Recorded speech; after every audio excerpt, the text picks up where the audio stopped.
देखो घूर घूर के लालनवा गोविंदपुर के राहुलवा फतेहपुर के।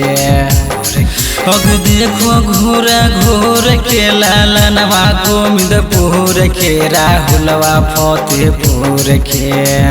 कि रंगवा डालो है गे मोइया साहुलवा गोनापुर के।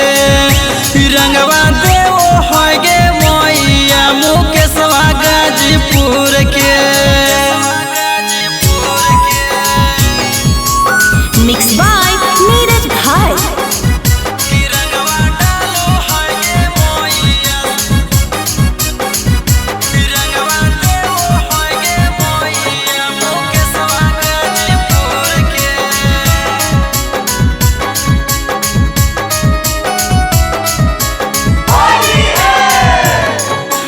देखो हाँ तो हमरा मैया दौड़ी चली आवो हो लेके पीछा तोरी आगे देह में सटावो हो।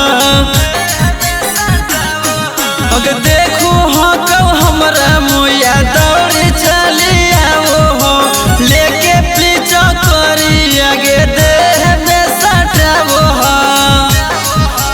बोलो नहीं सहूर से पुनिलवा मनापुर के कमलेशवा कनरपुर के। बोलो नहीं सहूर से पुनिलवा मनापुर के कमलेशवा कनरपुर के।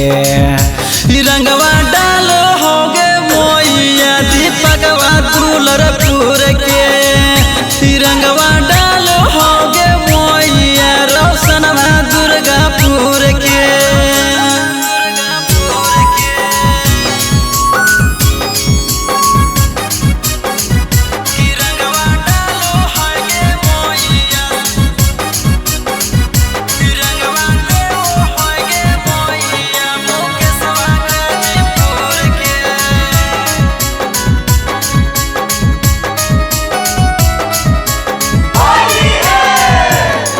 अगला की बावन हक मैया हमारो ला भरवा लागो हक छोड़ देते लागे बड़ी डरवा।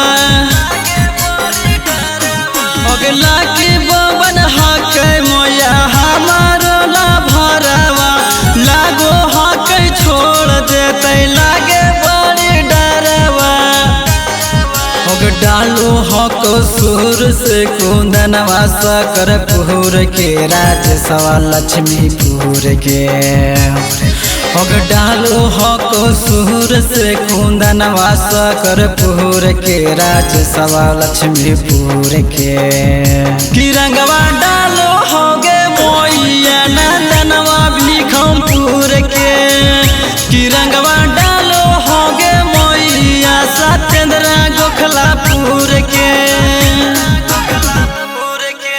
Kanchan recording studio Shrirampur.